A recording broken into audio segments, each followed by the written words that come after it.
학생 인권조례 겨냥한 윤 불합리한 자치조례 개정입니다. 윤 대통령 불합리한 자치조례를 개정해라라고 얘기를 했는데 이게 학생 인권조례를 겨냥한 거다라는 거죠. 그럼 학생 인권조례가 대체 뭐냐 봐야겠죠? 학생 인권조례 이겁니다. 일단 서울시의 학생 인권조례를 좀 예시로 좀 갖고 와봤는데요. 차별받지 않을 권리, 폭력으로부터 자유로울 권리, 학습에 관한 권리, 사생활의 비밀과 자유 및 정보의 권리 등등등. 네. 이런 이 학생의 인권에 대한 부분이 좀 명시가 되어 있는 이런 조례입니다. 지금 17개 교육청 중에서 6개 교육청이 지금 자체적으로 지금 인권 조례를 갖고 있습니다. 그중에 하나 지금 저희가 서울시만 지금 갖고 온 건데 학생의 인권에 대해서 이렇게 규정한 학생 인권 조례.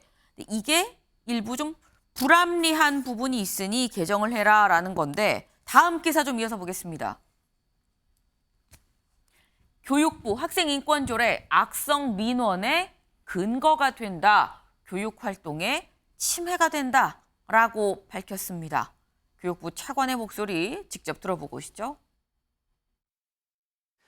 대통령께서 오늘 교권 강화를 위한 정부의 후속 조치를 지시하셨습니다.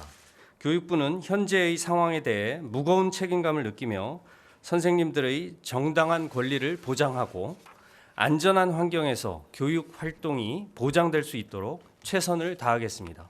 교권을 침해하는 불합리한 자치 조례도 조속히 개정해 나가겠습니다. 법령 및 고시에서 생활지도권과 교육활동 침해 행위를 규정해 시행하더라도 학생 인권 조례 정비 없이는 교권의 근본적 회복이 불가능합니다. 네. 교권 회복을 위해서 일단 이런 부분, 불합리한 학생 인권조례가 좀 불합리한 부분이 있다 때문에 이런 부분을 좀 고쳐라라는 이런 지시를 했다라는 건데요. 여기 볼까요?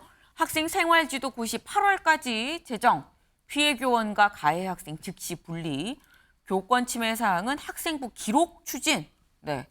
만약에 선생님을 정말 때리는 이런 사안도 최근에 몇 건 나왔었죠. 이런 경우 아예 학생부의 기록으로 지금 추진을 하도록 하겠다. 2년보다 현장에 맞는 조례가 필요하다라는 건데 관련해서 얘기가 좀 나뉩니다. 다음 기사 볼까요? 네, 이조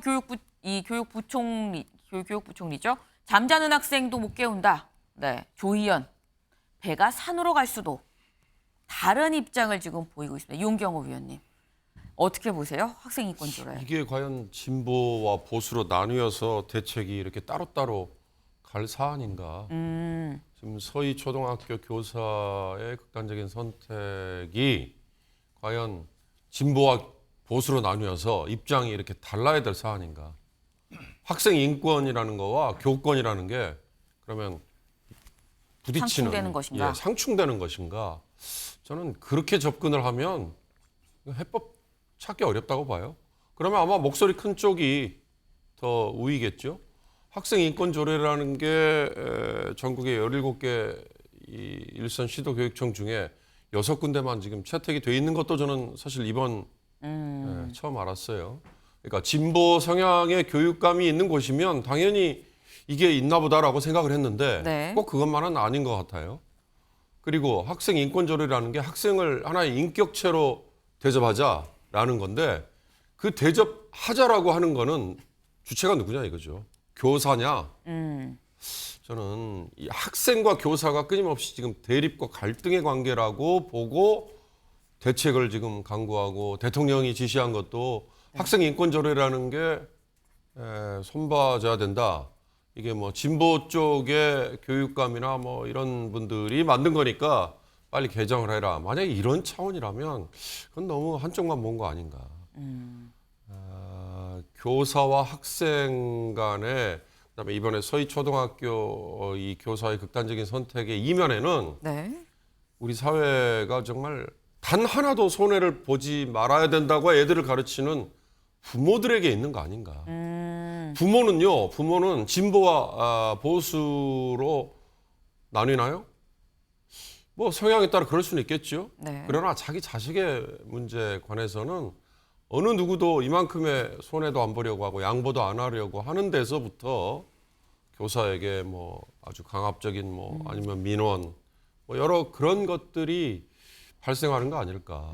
또 아이가 교사에게 뭐 폭력을 휘두르고 반발하고 이러는 것도 과거 저희들이 뭐 사석에서 하는 얘기로는 밥상머리 교육이 잘못됐기 때문이다라고 먼저 얘기하지 않나요? 가정교육이 더 중요하다. 저는 그래서 이번 같은 일을 계기로 네. 부모들, 우리 모두의 부모들이 정말 한 발이라도 조금 뒤로 발을 좀 뒤로 조금 양보를 하는 거. 이게 교권이든 학생 인권이든 제대로 가는 길이 아닐까. 네. 저는 그런 생각을 해봅니다. 네. 지금 뭐 교권과 학생의 인권이 서로 상충되는 개념이 아니라 중요한 건 가장 기본적으로 가정교육 아니겠느냐라는 말씀을 하셨는데 신정현 위원님 어떻게 네. 보십니까? 이 정부가 이 사건을 대하는 태도에 대한 문제를 먼저 지적하고 싶어요. 킬러 문항 없애면 사교육 문제 해결됩니까? 학생 인권 조례 없애면 교권 문제 해결됩니까? 이렇게 단순하게 접근할 문제가 아니거든요.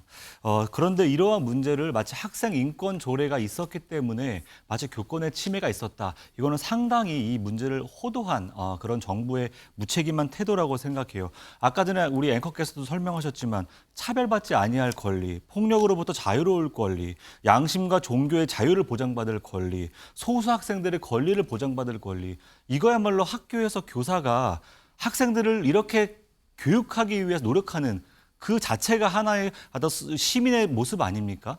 근데 이 자체의 내용을 담은 인권 조례가 도대체 무엇이 문제입니까? 이 조례를 두고서 이 조례 때문에 교권 침해됐다고 말을 했는데 김병국 의원실에서 2020년에 내는 통계를 보면 이 조례를 갖고 있던 서울시 같은 경우는 교권 침해 사례가 558건에서 442건으로 줄었어요. 그런데 이 조례가 없던 인천시는 66건에서 148건으로 침해 사례가 확 늘어납니다. 3년 사이에. 그러니까 이 통계 자체가 무의미하다는 거예요. 인권 조례가 있고 없고가 교권과 유의미한 통계가 있지 않다라는 겁니다. 네. 제가 정말 화가 나는 건 교육의 문제를 정치적인 시각으로 개입시켰다는 거예요. 대통령실에서 뭐라고 말합니까? 종북 주사파의 대한민국 붕괴 시나리오가 학생 인권 조례래요. 그렇지 않죠. 어떻게 그렇게 말을 하죠. 대통령실 관계자 누군지 꼭 실명 밝히십시오. 이런 해석대로라면 학생 인권 조례 이것에 대해서 개정하라고 외치는 대통령실의 대통령의 말 이거는요. 지방자치법규를 무시하는 겁니다. 대통령이 반헌법적 발언을 해버린 거예요. 그뿐만 아니라 이렇게 이야기를 함으로써 인권조례가 개정될 수 있다. 이 사례를 만드는 것말로 종북, 결국 북한이나 가능한 그런 모습이라는 것이죠. 지금은 이 문제의 본질을 호도하고 있는 책임 있는 교육부의 문제를 먼저 지적해야 된다. 이렇게 보고 있습니다. 네. 근데 그렇다고 한다면 짧게 신 의원님 요거만 하나 더 추가로 여쭤보겠습니다. 그럼 교권이 추락한 지금의 이런 상황, 이 상황을 어떻게 타개를 해야 될 것인가? 해법으로는 뭐가 있을까요? 간략하게 말씀드리면 학생의 인권이 존중받듯이 교사의 인권이 존중받을 수 있는 거기에 네. 대한 생활지도 가이드라인을 정확히 잡는 것이 중요하고요. 현재 지금 아동학대 처벌 특별법례로 교사들의 생활지도가 적용되고 있거든요. 이것을 사실상 초중등교육법으로 끌어와서 교사는 바로 학교라는 공간 안에 생활지도를 할 수 있고 그것을 보장받을 수 있는 법적 규정이 필요합니다. 한데 가정생활과 학교생활이 혼재되어 있는 아동학대 처벌 특례법으로 이걸 적용하다 보니까 이러한 문제들이 발생하고 있어서요. 이것에 대한 정확한 법 개정을 먼저 하는 것도 필요하다라고 생각합니다. 법 개정이 필요하고 사실 개정뿐만이 아니라 전반적인 인식의 전환도 다 같이 좀 필요해 보이는 그런 상황입니다.